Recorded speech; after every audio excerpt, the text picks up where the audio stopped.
ഇപ്പോൾ നിങ്ങൾ നോക്ക്, സൂഫി എന്ന പേരിൽ പത്രസമ്മേളനം നടത്തി ഇന്നലെ, ഇന്നും നടത്തുന്നു. എന്നാൽ സൂഫി വര്യന്മാരുടെ ഏറ്റവും വലിയ അറിയപ്പെട്ട സൂഫി വര്യനാണ് ബഹുമാനപ്പെട്ട ഖുത്ബുൽ അഖ്താബ് ഷെയ്ഖ് മുഹയ്യിദ്ദീൻ അബ്ദുൽ ഖാദിർ ജീലാനി ഖദ്ദസല്ലാഹു സിർറഹു. മുഹയ്യിദ്ദീൻ ഷെയ്ഖിനെ കേൾക്കാത്തവരാരില്ല.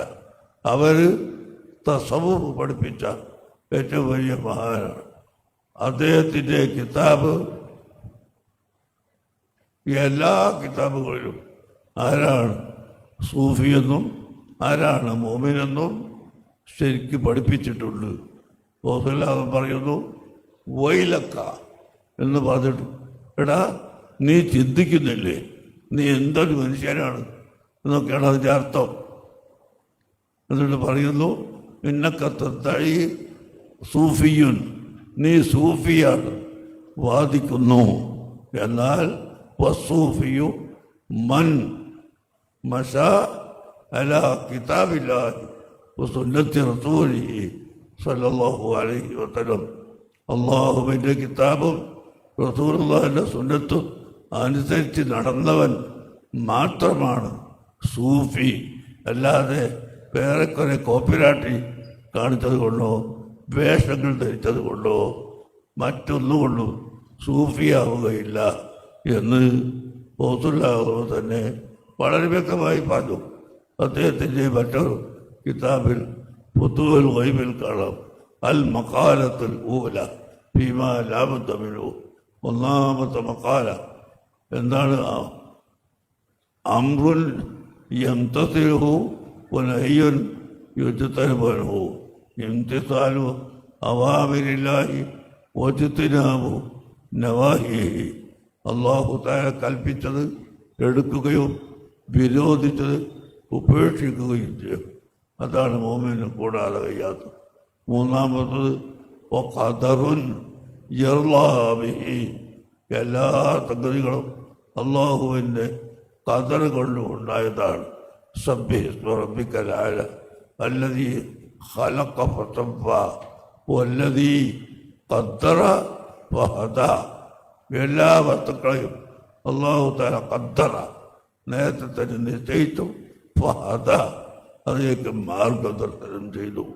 അപ്പോൾ ആ ഖദർ കൊണ്ടുള്ള വിശ്വാസവും അതുപോലെ വിശ്വാസങ്ങൾ ശരിയാക്കലോടും കൂടെ അള്ളാഹു തആല കൽപ്പിച്ചത് എടുക്കുകയും ഉപേക്ഷിച്ചത് ഒഴിവാക്കുകയും ചെയ്യണമെന്ന് പറഞ്ഞുകൊണ്ടാണ് ഇംതിസാലു അവാമിരില്ലാഹി വജ്തിനാബു നവാഹിഹി എന്ന് അള്ളാഹുവിൻ്റെ ഹബീബ് നമ്മളെ പഠിപ്പിച്ച അതേ കാര്യം മഹാനായ ഖുത്ബുൽ അഖ്താബ് അദ്ദേഹത്തിൻ്റെ ഫുതൂഹുൽ ഗൈബിലും എടുത്തു പറയുന്നു. ആകയാൽ ഞാൻ പറഞ്ഞതിൻ്റെ ചുരുക്കം, അള്ളാഹുവിൻ്റെ ദീൻ എന്നാൽ ഇവിടെ സഹാബത്ത് മുതൽ താബിഈകളും തബഉ താബിഈകളുമായി കഴിഞ്ഞുപോയ ഔലിയാക്കളും ആലിമീങ്ങളും നമുക്ക് ചെയ്ത് കാണിച്ചു തന്ന അത് മാത്രമാണ് അള്ളാഹുവിൻ്റെ ദീൻ. അല്ലാതെ കോലം കെട്ടി നടന്നത് കൊണ്ട് അള്ളാഹുവിൻ്റെ ദീനാവും. നിസ്കരിക്കണ്ടെന്ന് പറഞ്ഞിട്ട് കുറേ വലിയ എന്ന് പറഞ്ഞ് നടന്നാൽ അത് വലിയാവൂല. കാരണം നിസ്കാരം അസ്സലാത്തു വസ്ലത്തുൻ ബൈനൽ അബ്ദി വബൈന റബ്ബിഹി.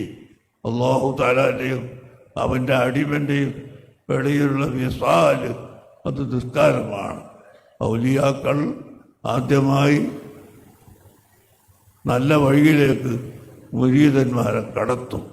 മൻ സലക തരീഖൻ യത്ലുബു ഫീഹി ഇൽമൻ സഹലല്ലാഹു ലഹു തരീഖൻ ഇലൽ ജന്ന.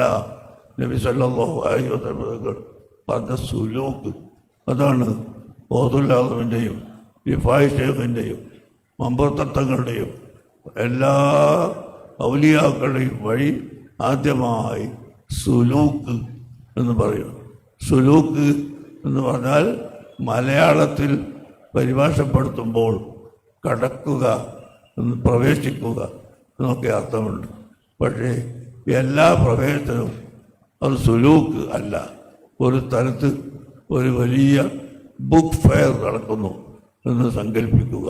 ആ ബുക്ക് ഫെയറിൽ അതിൻ്റെ അറ്റത്ത് ഒരു ചെറിയ സ്റ്റാളിൽ പ്രധാനപ്പെട്ട ഒരു കിതാബ് ഉണ്ട്. ആ കിതാബ് ഉണ്ടോ ഇല്ലേ എന്ന് അന്വേഷിക്കാൻ അവിടേക്ക് പോകുന്ന ഈ ബുക്ക് ഫെയറിൻ്റെ ഉള്ളിൽ കടന്നവൻ ആദ്യമായി കടന്നാൽ നേരെ അവൻ ഉദ്ദേശിച്ച സ്ഥലത്തേക്ക് പോവുകയും അവിടെ നിന്ന് ഗന്ധം വാങ്ങി മടങ്ങുകയും ചെയ്യുന്നു. അവിടെയും ഇവിടെയും തിരിഞ്ഞു നോക്കൂല. അവനെ കൊണ്ടാണ് സാലിക്ക് എന്ന് പറയൽ. നേരെ പറഞ്ഞാൽ അതേ ലെവലിൽ തന്നെ അർത്ഥം വരും. മൻ ദഖല എന്ന് പറഞ്ഞ ദുഖൂൽ, അതിന് കടക്കുക പ്രവേശിക്കുക എന്നാണ് അർത്ഥം. പക്ഷേ അവൻ ഈ ബുക്ക് ഫെയറിൽ കടന്നു കഴിഞ്ഞാൽ, ചന്തയിൽ കടന്നു കഴിഞ്ഞാൽ എല്ലാ ഭാഗത്തേക്കും തിരിഞ്ഞും മറിഞ്ഞും നോക്കി അതുണ്ടോ ഇതുണ്ടോ അവിടെ എന്താ ഇവിടെ എന്താ എന്നിങ്ങനെ നോക്കി നടക്കും. അവന് ദാഖിൽ എന്ന് പറയും. അല്ലാഹുവിൻ്റെ വഴിയിലേക്ക് പോകുന്ന ആ വ്യക്തിക്ക് സാലിക്ക് എന്ന് പറയുന്നു. സാലിക്കിൻ്റെ സുലൂക്കിൻ്റെ ശേഷം പിന്നെ സൈർ എന്ന് പറഞ്ഞിട്ട് ഒരു പദ്ധതിയുണ്ട്. അതാണ് ബഹുമാനപ്പെട്ട ഹൗസുല്ലാഹ് പറഞ്ഞത്. എൻ്റെ മുരീദാരും നല്ലവരല്ലെങ്കിൽ എപ്പോഴും നല്ലവൻ ഞാനെന്ന് ജന്മവും എന്ന് പറഞ്ഞത്. എൻ്റെ മുരീദിനെ ഞാൻ നല്ല വഴിക്ക് നടത്തി ലക്ഷ്യത്തിലേക്ക് എത്തിക്കും. ലക്ഷ്യം എന്താണ്? അൽ വുസൂൽ ഇലല്ലാഹ്, അല്ലാഹുവിലേക്ക് ചേരൽ. സഹോദരങ്ങളെ, ആ വുസൂലിൻ്റെ അതിപ്രധാനമായ ഒന്നാണ് സ്വലാത്ത് എന്ന നിസ്കാരം. ആ നിസ്കാരം ഒരൊറ്റക്കുട്ടിയും ഉപേക്ഷിക്കാൻ പാടില്ല. അഷ്റഫുൽ ഖൽഖ് സല്ലല്ലാഹു അലൈഹി വസല്ലം മറന്നു മൗത്തിൽ പോലും മെല്ലെ നടക്കാൻ കഴിയാത്തപ്പോൾ മറ്റാളുകൾ താങ്ങിപ്പിടിച്ചുകൊണ്ട് പള്ളിയിലേക്ക് കൊണ്ടുപോവുകയും അവിടെ വെച്ച് നിസ്കരിക്കുകയും ചെയ്തു. എന്ന് മാത്രമല്ല, അവസാനത്തെ വസിയ്യത്ത് ഉസീക്കും ബിസ്സലാത്ത്, ഞാൻ നിങ്ങളോട് നിസ്കാരം കൊണ്ട് വസിയ്യത്ത് ചെയ്യുന്നു എന്നാണ് അവിടുന്ന് പറഞ്ഞത്. അതുകൊണ്ട് നിസ്കാരമില്ലാതെ കുറച്ച് ബിരിയാണി ഉണ്ടാക്കി വെച്ചിട്ട് നമ്മൾ വലിയ മൊയ്തും ഷെയ്ഖ് മൊയ്തുമാണ് എന്ന് പറഞ്ഞാലൊന്നും കാര്യം നടക്കൂല. അത് അള്ളാഹുവിൻ്റെ ദീനല്ല എന്ന് എല്ലാവരും മനസ്സിലാക്കണം. അങ്ങനെ അള്ളാഹുവിൻ്റെ ദീനിനെ മാറ്റിമറിക്കുന്ന ഒരുപാട് ആളുകൾ ലോകത്ത് വന്നുകൊണ്ടിരിക്കും. അതിൻ്റെ പിന്നാലെ പോകരുതെന്ന് പറഞ്ഞുകൊണ്ട് ഞാൻ എൻ്റെ വാക്കുകൾ അവസാനിപ്പിക്കും.